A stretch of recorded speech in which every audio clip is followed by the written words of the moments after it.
नमस्कार, मैं हूं संजीव श्रीवास्तव। आप देख रहे हैं 4 PM न्यूज नेटवर्क।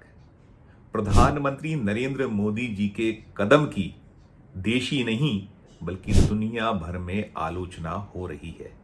आप कहेंगे कि मोदी जी की आलोचना तो निरंतर होती है, लेकिन ये जो मसला या मामला है ये अंतर्राष्ट्रीय स्तर का है और जो पर्यावरण से जुड़ा मसला मामला है। तो क्या है मामला, क्यों आलोचना हो रही है, उस सब पर तो मैं पूरी की पूरी बात करूंगा। लेकिन मैं जो विषय है थोड़ा सा उस पर पहले बात करना चाहूंगा, और विषय है सोनम वांगचुक साहब। आप जानते हैं उन्हें, सोनम वांगचुक साहब कौन हैं, क्या उनका संघर्ष है, उससे भिज्ञ है देश। और सोनम वांगचुक साहब सोशल एक्टिविस्ट हैं, पर्यावरण संरक्षक हैं, और रैमन मैग्सेसे जो दुनिया में एक बहुत प्रतिष्ठित अवार्ड में से एक होता है, वो उसके विनर हैं। और जो सोनम वांगचुक साहब हैं उनकी चिंता लेह लद्दाख है। लेह लद्दाख देश और दुनिया के जो पर्यावरण प्रेमी हैं या जो पर्यटक हैं वो इस खूबसूरत जो वादी है, खूबसूरत क्षेत्र है, इसके लिए दीवाने रहते हैं। तो उसी क्षेत्र को बचाने के लिए सोनम वांगचुक साहब और जो लेह लद्दाख का वासी है, निवासी है, वो संघर्षरत है, किसी से छुपा हुआ नहीं है। मैंने कहा तो ये जो लोग हैं ये मांग 4 कर रहे हैं। इनकी 4 प्रमुख मांगे। एक तो मांग है कि लद्दाख को पूर्ण राज्य का दर्जा दिया जाए, संविधान की 6ठी अनुसूची में इसे शामिल किया जाए, लद्दाख के लिए एक लोक सेवा आयोग के साथ शीघ्र भर्ती प्रक्रिया हो, और साथ साथ लेह और कारगिल जिलों के लिए अलग अलग लोकसभा सीटें घोषित की जाएं। ये 4 प्रमुख मांगे, और उसमें जो सबसे प्रमुख जो मांग है वो यही है कि पूर्ण राज्य का दर्जा और संविधान की 6ठी अनुसूची में शामिल किया जाना। इसे ही लेकर जो सोनम वांगचुक साहब या जो लेह लद्दाख के लोग हैं वो उनका संघर्ष देश से छुपा नहीं है, और दुनिया भर में इस संघर्ष की चर्चा है। आपको स्मरण होगा, ध्यान होगा दर्शकों को कि मार्च माह में सोनम वांगचुक साहब आमरण अनशन पर बैठे थे। 21 दिनों तक उन्होंने आमरण अनशन किया था। खुले आसमान के नीचे -10 डिग्री टेम्परेचर था। सिर्फ नमक और पानी वो पीकर आंदोलन करते रहे थे। लेकिन जो दिल्ली है उसका दिल नहीं पसीजा था। प्रधानमंत्री नरेंद्र मोदी जी ने नहीं सुध ली थी इनकी कि ये देश के ही वासी हैं। 145 करोड़ हिंदुस्तानी जो हैं, बार बार प्रधानमंत्री जी ताल ठोक कर कहते हैं कि 145 करोड़ हिंदुस्तानी, लेकिन उन 145 करोड़ हिंदुस्तानियों में ये जो लेह लद्दाख अलग सा महसूस अपने वो कर रहा है। और यही वजह है कि फैसला हुआ कि जब दिल्ली लेह लद्दाख में जो प्रदर्शन हुआ उससे नहीं जागा तो कूच किया जाए दिल्ली। 1 सितंबर को वहां से 150 के लगभग आंदोलनकारी जो सोनम वांगचुक साहब की अगुवाई में चले, और वो कहते हैं कि मैं अगुवाई नहीं कर रहा हूं, ये सब के सब, हम सब इस जो एक बचाना है लेह लद्दाख को, सब के सब एक हैं।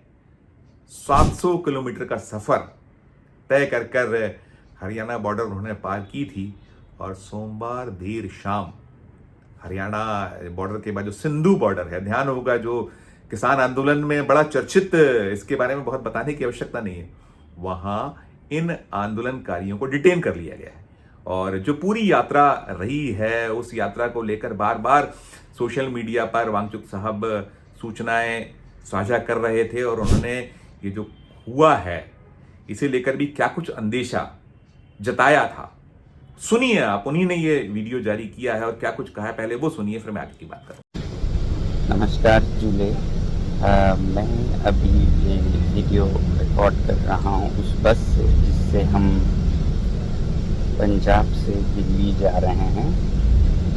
रास्ते में हरियाणा पुलिस और दिल्ली पुलिस के बहुत सारे गाड़ियाँ हमें एस्कॉर्ट कर रही थी, मगर जैसे जैसे हम दिल्ली की तरफ पहुंच रहे हैं लग ऐसा रहा है कि वो एस्कॉर्ट नहीं बल्कि हमें वो एक तरह का डिटेन कर रहे हैं या अरेस्ट कर रहे हैं, क्योंकि सारे बसों में, खासकर हमारे बस में 2 पुलिस ऑफिसर्स आए हुए हैं, और बताया ये जा रहा है कि दिल्ली के बॉर्डर पर लगभग 1000 की पुलिस फोर्स तैनात की गई है और सारे लेन्स को मिलाकर एक किया गया है और इसीलिए बहुत बड़ा ट्रैफिक जैम है यहाँ पर।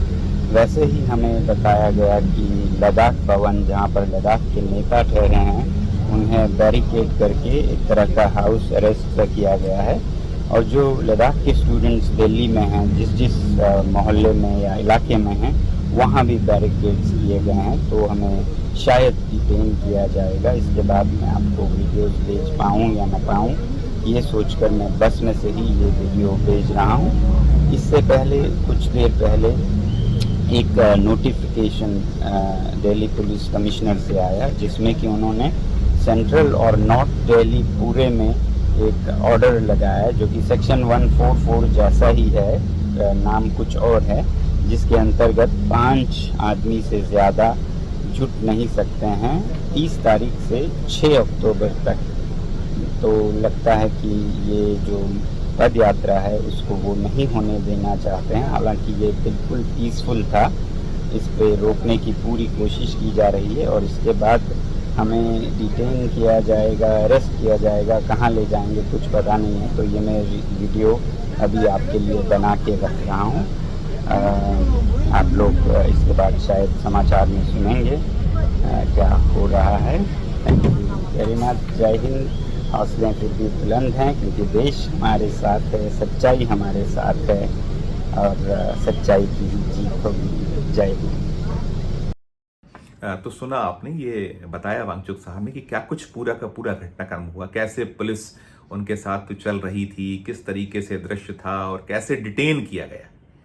अब करीब, जब मैं वीडियो बना रहा हूँ, 10-11 घंटे हो चुके हैं, 12 घंटे हो चुके हैं उन्हें डिटेन किए हुए। बहुत खुलकर कुछ सामने नहीं आ पाया। ये जो लेह लद्दाख की जो वासियों की मांगे हैं, उन मांगों को लेकर जब 2019 में चुनाव हो रहे थे, तो चुनाव के वक्त कई सारे वादे जो वहाँ उम्मीदवार थे उन्होंने किए थे, लेकिन सब भूल गए। यही स्मरण करा रहे हैं और इसीलिए आए हुए थे कि कम से कम प्रधानमंत्री जी बात तो करें। लेह लद्दाख भी तो हिस्सा है, वो भले ही वो मणिपुर को नहीं मानते, प्रधानमंत्री जी वहां नहीं जा पाते, वहां के लिए वक्त नहीं है, लेकिन ये मसला चंद उद्योगपतियों को जो वहां का मिनरल है और तमाम जो संपदा है, उस संपदा के साथ साथ वहां जो एक पर्यावरण से छेड़छाड़ का जो ब्लेम है कि कैसे वहां जो विकास के नाम पर हो रहा है, और ये आने वाली पीढ़ियों को बहुत बहुत सदमा पहुंचाएगा, दिक्कतें पैदा करेगा, न केवल उस क्षेत्र बल्कि पूरा भारतवर्ष और बाकी इससे जुड़े जो अन्य देश हैं, वहां भी कहीं ना कहीं इसके प्रभाव होंगे। ये वो बतलाते चले रहे, लेकिन प्रधानमंत्री जी को अपनी शैली है, जो वो कह दिया, जो सोच लिया, जो तय कर लिया, वो लोगों की बात तो करते नहीं है, मन की बात की जाती है और वही कुछ उनकी तरफ से होता है। तो ये जो प्रदर्शनकारी पहुंचे हुए थे, इनकी कोशिश थी कि 2 अक्टूबर यानी कल राजघाट जाएंगे। कल राष्ट्रपिता महात्मा गांधी जी का जो पुण्य दिवस होता है, उस दिवस के लिए वहां पहुंचकर एक सद्बुद्धि की प्रार्थना की एक मंशा थी और साथ में जंतर मंतर पर धरने की भी थी। लेकिन जो 163 धारा 163 है, नया कानून जो है, पहले 144 कहलाती थी, जिसके तहत 5 से ज्यादा लोग नहीं जुड़ सकते, ऐसा बताकर सबको डिटेन किया और 5 अक्टूबर तक ये चलना है। लेकिन अब इसको लेकर दुनिया में जैसी प्रतिक्रिया हो रही है, आलोचना प्रधानमंत्री जी या केंद्र की सरकार की सब कुछ हो रही है, वो तो हो रही है, राजनीति भी अब आरंभ हो चुकी है। वैसे तो वांगचुक साहब निरंतर कह रहे हैं कि ये पूरा मसला मुद्दा राजनीति का कतई नहीं है, लेकिन जो वहाँ कारगिल डेमोक्रेटिक अलायंस है, एपेक्स बॉडी लेह, उसने तो शुरुआत कर दिया है। जैसे ही सूचना पहुंची है वहाँ, तो आज मंगलवार का जो दिन है, 1 अक्टूबर है, इस दिन को उन्होंने बंद का ऐलान वहाँ कर दिया है। और ये बड़ा विचित्र सी बात है कि क्यों ध्यान नहीं दिया जा रहा है, क्यों जो नॉन बायोलॉजिकल शख्स हैं और जो भाजपा के जो लोग हैं, अंधभक्त हैं, विश्वगुरु और ईश्वर के अवतार कहे जाने वाले मोदी जी, क्यों नहीं ये जो स्थितियां ऐसे क्यों नहीं वाबस्ता हो रहे हैं, क्यों इस कम से कम चर्चा तो की ही जा सकती है, रास्ता तो निकाला ही जा सकता है। और सवाल तो बार बार यही हो रहा है कि इतने भयभीत क्यों हैं मोदी जी, वो ये जो मुद्दों पर बात क्यों नहीं कर रहे हैं, वो मन की बातों पर क्यों अटके हुए हैं, सारी चीजें हो रही हैं। और क्यों जो मैग्सेसे अवार्ड विनर वांगचुक साहब हैं, उनके साथ जो यहाँ पहुंचे हुए लोग हैं, 80 बरस 85 बरस के लोगों ने पदयात्रा की है, पैरों में छाले पड़ गए हैं, बड़ी विकट स्थिति उनकी रही है, लेकिन उनके हौसले में कोई कमी नहीं है। वो कह रहे हैं हम दिलों में छाले नहीं पालना चाहते हैं, हम उम्मीद करते हैं कि ये जागा जाएगा इस मसले पर।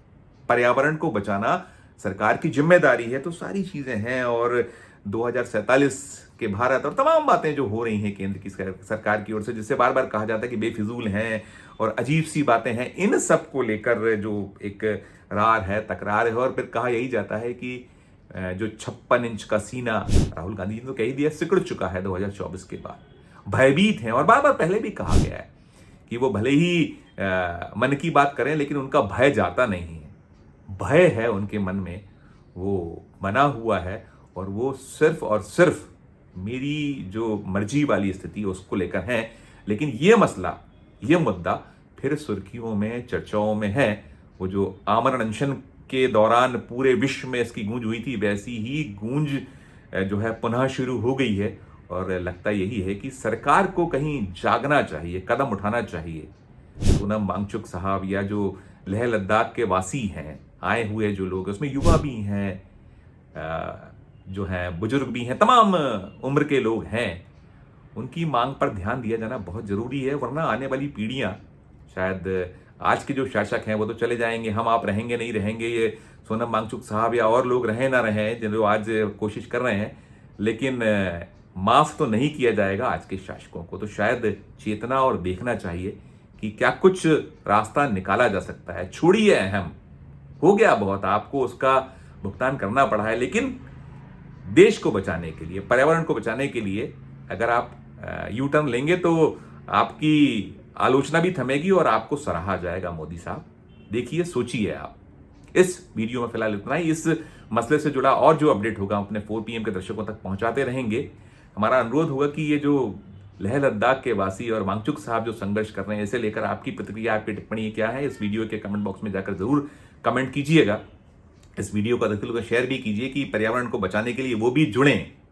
शायद भय यही है कि लोग जुड़ते चले जा रहे हैं। कहा गया है ना कि मैं अकेला ही चला था जानिबे मंजिल, मगर लोग जुटते गए, कारवा बढ़ता गया, वैसा कुछ होता है, हमने देखा है। तो वो भय भी है साहेब को, उनकी सरकार को, बीजेपी को, तो होती रहे। लेकिन ये जो है शेयर कीजिएगा इस वीडियो का शेयर। और आपको हमारी खबर पसंद आई हो तो हमारे जो चैनल है उसे लाइक कीजिए, सब्सक्राइब कीजिए और ज्वाइन का बटन भी दबाइए।